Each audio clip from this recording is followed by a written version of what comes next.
Hello दोस्तों, आज हम लोग वैसे प्रश्न पे डिस्कस करेंगे जो हम लोग का पेपर में हमेशा रिपीट होता है और बार बार इस टाइप के प्रश्नों को पूछा जाता है जिसमें आप उलझ भी जाते हैं।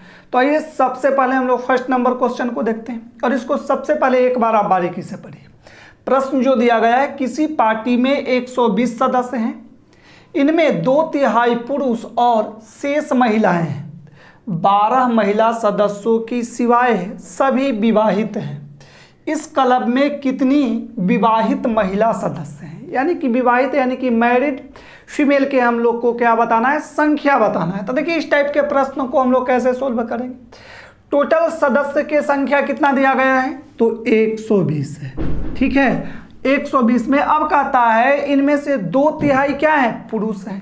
2/3 के हम लोग कैसे लिखेंगे, 2 बटा कितना लिखेंगे, 3। ठीक है, अब इससे इसको कैंसिल आउट कर दीजिए तो कितना बार में कैंसिल आउट हो जाएगा, तो 40। 40 दूना कितना आ गया, 80। 80 जो हम लोग के आया सो किसका संख्या आया, पुरुष के संख्या आया। पुरुष ही आया ना, 2/3 बोला गया। तब आपसे हम पूछे कि महिला कितनी होगी, महिला की संख्या कितना होगा, तो आप क्या कहिएगा कि 120 में से कितना माइनस कर दीजिए, 80। तो 80 जब माइनस कीजिएगा तो कितना चलाया, 40। और ये 40 जो हम लोग के आया, इस संख्या किसका चलाया, महिला के चलाया।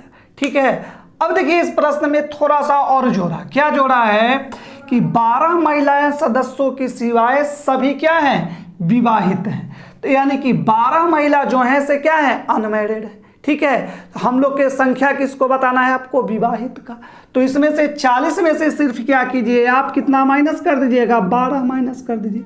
तो 12 जब माइनस कीजिएगा तो कितना चलाएगा आपका, 28। और 28 जो आएगा वो कौन सी महिला होगी, विवाहित महिला होंगी। ठीक है, क्योंकि इसमें से हम लोग क्या बोले, 12 महिलाएं की सिवाय सभी क्या है, विवाहित है। तो हम लोग अनमैरिड के अगर संख्या हम लोग निकाल दिए, हटा दिए उसमें से, तो विवाहित की संख्या निकल जाएगा।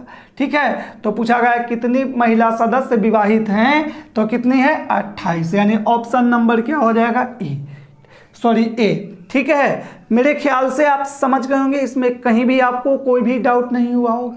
तो चलिए और अभी हम लोग देखते हैं नेक्स्ट प्रश्न। इस प्रश्न को आप देखिए, इसको सबसे पहले आप बारीकी से पढ़िए।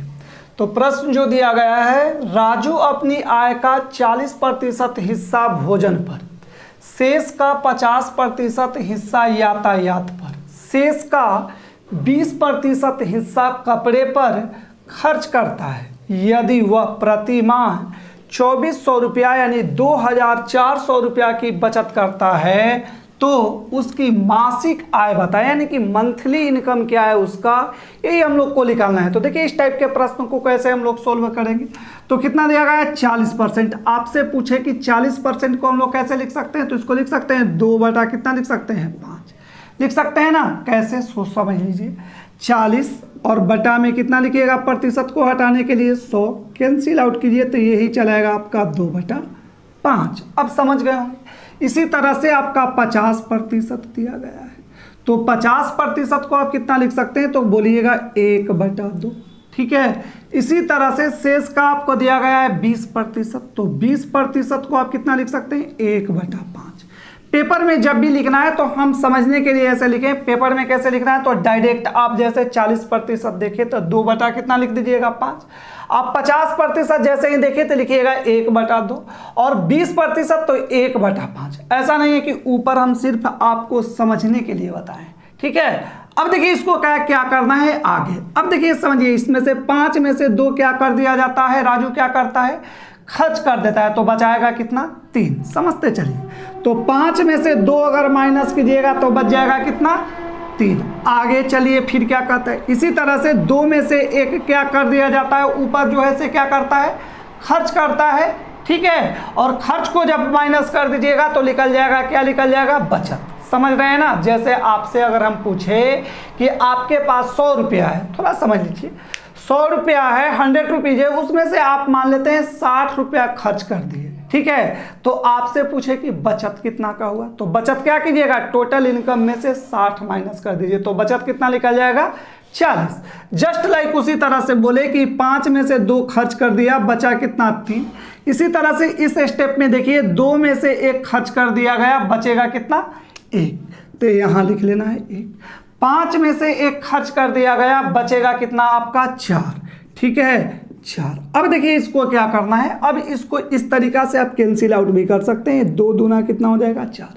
कैंसिल आउट कैसे कैसे कीजिएगा, सीधा सीधी कर सकते हैं इस टाइप से, और फिर क्या इस टाइप से, या आप ऐसे भी कर सकते हैं, क्रॉस कीजिए ऐसे कीजिए, या इससे ऐसे कीजिए, इससे ऐसे कीजिए, ठीक है, कैंसिल आउट भी कर सकते हैं। अब देखिए जब नहीं कैंसिल आउट होगा तो लास्ट स्टेज में क्या करेंगे, इनटू कर लेंगे। जैसे बचिए इधर 5 और 5, तो 5 5 में इनटू कीजिएगा तो कितना हो जाएगा आपका 25, 5 × 5 में गुना कीजिएगा तो, अब 3 में 2 से इनटू कीजिएगा तो कितना चलाएगा आपका 6। अब इस तरफ आप जान रहे होंगे कि इस तरफ हम लोग के क्या रखते थे, इनकम रख रहे थे, और इस तरफ क्या रखते थे हम लोग, बचत रखते थे, लास्ट वाला जो कर रहे थे ना जिसमें से माइनस।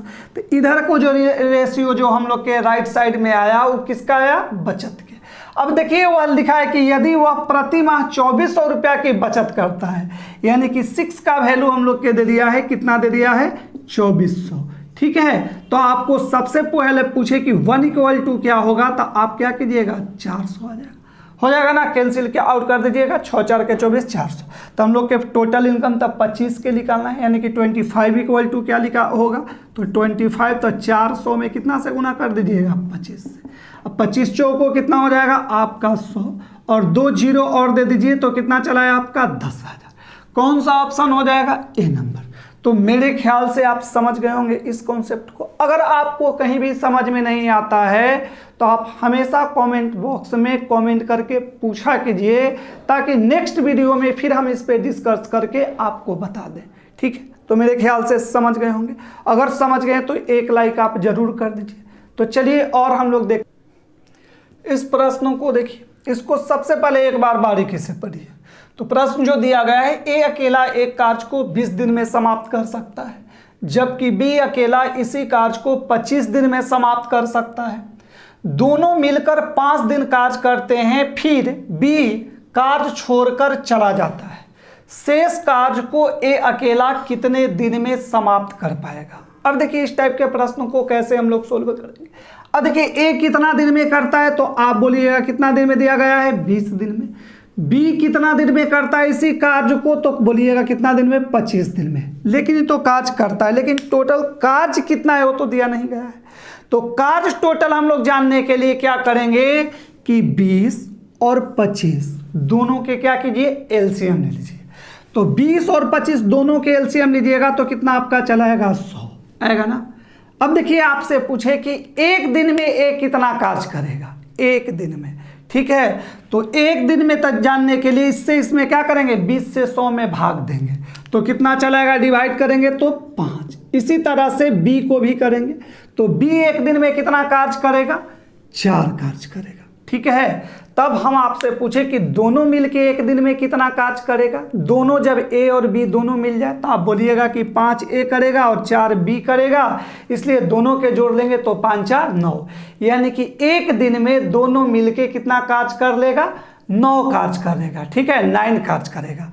टोटल कार्य कितना आपका है 100 है 100। तो आपसे पूछे कि एक दिन में ए और बी दोनों मिलके 9 कार्य करता है, तो 5 दिन में कितना कार्य करेगा। तो 5 दिन में आप बोलिएगा कि क्या कीजिए, 5 में इससे इंटू आप कर दीजिए, तो यही चलाएगा आपका, कितना चलाया 45, यानी दोनों 5 दिन में मिल करके कितना कार्य कर लेगा 45। लेकिन यहाँ के बाद क्या होता है कि 5 दिन साथ कार्य करता है, और बी का कहा कि अब आपके साथ हम कार्य नहीं करेंगे, और बी कार्य छोड़कर क्या किया, चला गया। तो उस कार्य तो कोई के समाप्त करना होगा। तो जो अब कार्य बच गया वो कितना बचा, तो उसको जानने के लिए आप क्या कीजिएगा कि 100 में से कितना माइनस कर दीजिएगा 45। तो 45 जब माइनस कीजिएगा तो 55 जो बच गया हम लोग के, क्या बचा, शेष कार्य। अब बताइए शेष कार्य बच गया। अब आपसे पूछा गया है कि जो 55 जो शेष कार्य बच गया 55, उसको सिर्फ कौन करेगा, तो आप बोलिएगा कि सिर्फ ए ही करेगा, क्योंकि बी तो छोड़ के चला गया।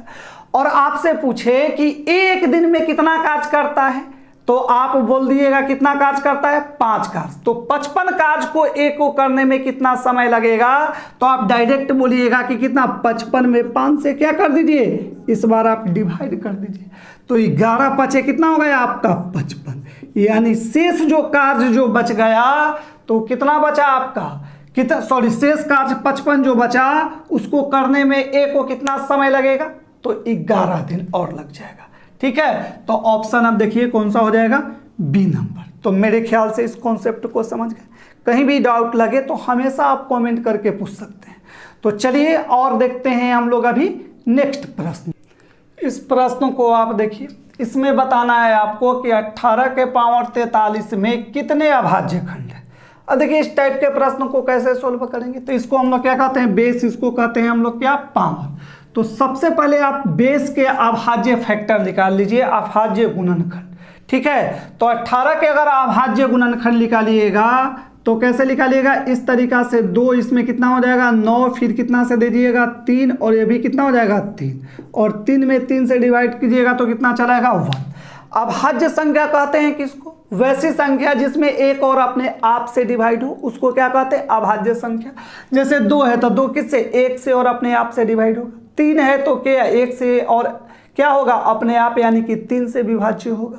ठीक है, उसी को हम लोग क्या कहते हैं, प्राइम फैक्टर या अभाज्य संख्या। तो इसमें अभाज्य प्राइम फैक्टर के संख्या बताना है। तो अगर पावर अगर इसमें नहीं रहता, अगर इतना पूछा जाता कि 18 में कितने अभाज्य खंड है, तो आप बोलते कि 1 2 3, 3 ही है, लेकिन इसका पावर दे दिया गया है।